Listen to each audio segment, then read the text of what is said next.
Bienvenue dans ce nouveau numéro de Solidaires en Action. Aujourd'hui, on discute avec Yann de la Fédération Sud PTT. Solidaire en action. En action. Salut, bah voilà, là on est un peu à la croisée des chemins, puisque ça fait 4 semaines que le confinement est commencé. On a de petits camarades patrons qui veulent faire reprendre l'activité de façon exponentielle, puisque là, bon, ainsi que l'a dit récemment Philippe Val, voilà, là on est en train de battre des records de colis et on va les battre encore, alors que le pic épidémique n'est Philippe pas Val, encore c'est le arrivé. président de la Poste, c'est ça? Philippe Val, c'est le Je président précise de pour la les Poste. camarades qui ne sont pas du secteur. Un homme très sympathique en l'occurrence, qui nous a dit au tout début du confinement, donc au moment où vraiment la tension était à son maximum et où il y avait le plus de droits de retrait dans l'entreprise, qui nous a dit qu'il y avait quand même des opportunités de marché et que c'était quand même très bien, qu'il fallait pas lâcher l'affaire. Donc en fait là, on a un moment où l'activité est dégradée suite aux droits de retrait, un massif qu'il y a eu la première semaine, au manque d'équipements sanitaires, au fait qu'il n'y avait pas de masque, pas de gel, de la désorganisation complète du groupe, et puis l'amateurisme, il faut le dire quand même clairement, voilà, de la direction, a provoqué non seulement les droits de retrait, mais aussi un certain nombre d'arrêts maladie, des gens qui se sont mis, les postiers et postières, ont refusé d'aller au taf, et donc ça a quasiment arrêté la Poste la première semaine. Ils ont mis en place un mode dégradé, qui dure depuis maintenant 3 semaines, c'est-à-dire 3 jours de distribution par semaine, 1600 bureaux ouverts, guichets ouverts au lieu de 10 000, et puis donc un mode très dégradé de distribution et puis d'accueil. Et donc là, ils sont en train de revenir à la charge sérieusement pour reprendre l'activité. Ils font ça dans un contexte où en fait on les a quand même pas mal ennuyés, puisqu'on a sorti un peu du placard, parce que là, en l'occurrence, au détour d'une affaire juridique, c'est-à-dire on a attaqué la Poste en référé sur justement la mise en danger des salariés, sur l'évaluation des risques professionnels pendant la crise.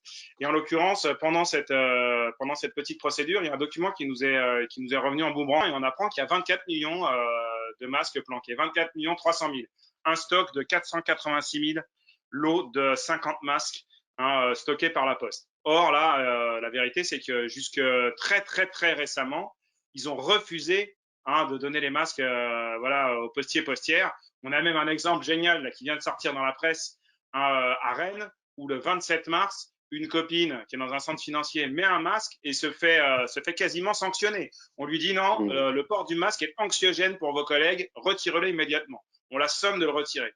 Donc on a une boîte qui a fait n'importe quoi. Nous, on a levé effectivement un gros lièvre sur l'histoire des 24 millions de masques et ça a fait un petit buzz. Ça a fait un petit buzz, mais là, on a vu quand même, et c'est pas inintéressant cette affaire, qu'on avait affaire à l'État en réalité. Et que même si ils ont menti quasiment à tout le monde, ils étaient en capacité quand même de se reprendre assez rapidement, puisque audition au Sénat, Premier ministre qui intervient, Le Maire qui intervient, enfin bon, Bruno Le Maire qui est le ministre de tutelle de la Poste, et toute une campagne média qui a suivi immédiatement, on va dire, notre révélation, puisque là, c'est pas souvent qu'on a un scoop quand on est des syndicalistes, mais là, on en avait quand même un. Et mais dans cette période-là, et ça c'est quand même une bonne nouvelle pour, je pense pour l'ensemble des salariés de France en réalité, évidemment à la Poste en particulier, mais on a gagné notre procès. En tout cas, on a gagné dans les grandes lignes, puisque la Poste est obligée théoriquement par le juge d'évaluer les risques professionnels poste par poste dans la crise Covid et de définir, et ça c'est pas un petit morceau, les missions essentielles au service public. Et là, ce jugement, quand même, voilà, il va nous autoriser, alors pas seulement à faire du bruit, mais il va aussi nous autoriser à faire des choses dans les CHS, à obliger les patrons à revoir les EVRP poste par poste et sérieusement. On est surtout dans la protection des collègues, parce que là, la revendication, c'est évidemment les équipements. C'est que cessent les pressions managériales, parce que et puis la revendication, c'est, enfin, il y en a quand même une, si, c'est qu'on reste en mode dégradé. C'est que de fait, en mode dégradé, mais pas pour les services publics essentiels.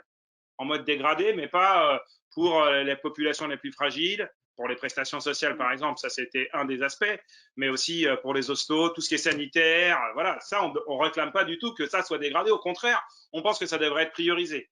Et le problème de la définition, voilà, des missions prioritaires de la Poste en période de crise, c'est que là, il n'y a que nous qui faisons ça. C'est-à-dire la Poste s'en contrefou, on continue à pouvoir acheter du Zalando là tranquillement sur tous les réseaux en fait, puisque là on a quand même des artistes dans un certain nombre de directions locales. Pour l'instant, c'est que local, mais qu'on déjà dit, en raison des ordonnances, on va vous prendre 6 jours ici et on va vous obliger à poser telle ou telle vacance, ce qui est quand même assez génial, dans la mesure où la Poste, pour l'instant, n'a pas le droit de le faire. Et côté télécom, est-ce qu'il y a des choses particulières là en ce moment ou pas? Mon Orange, il y a eu une tentative d'ouverture des magasins au tout début, mais ils ont vite fermé. En réalité, il y a beaucoup de salariés en confinement. Par contre, alors qu'Orange, c'est quand même une énorme boîte, et là, pour le coup, voilà, qui fait 42 milliards de chiffre d'affaires, 3 milliards de bénéfices, là, ils profitent des ordonnances pour piquer des jours de repos aux gens qui ont été confinés au début de la crise. Où il y a quand même une bagarre. Il y a une pétition qui circule en ligne sur Touche pas à mes congés. Il y a un hashtag, Touche pas à mes congés. Et puis, du côté des centres d'appel aussi, on a eu beaucoup d'affaires au tout début surtout.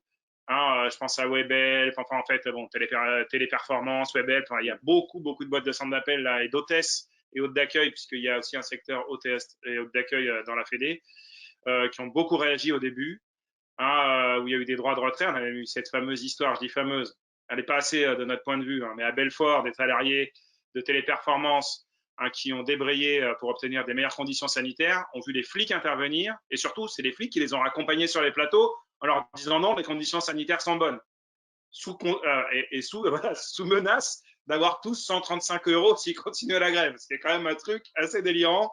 C'est vrai que ça n'a pas buzzé à ce moment-là. C'était le tout début de la crise Covid, confinement, on va dire. Et c'est vrai que ça fait partie des petites histoires. À savoir que bon, ce qu'ont fait tous ces groupes, tous ces gentils messieurs, c'est qu'ils ont parfois arrêté l'activité en France, mais ils ont déporté au Maghreb, ils ont déporté à Madagascar.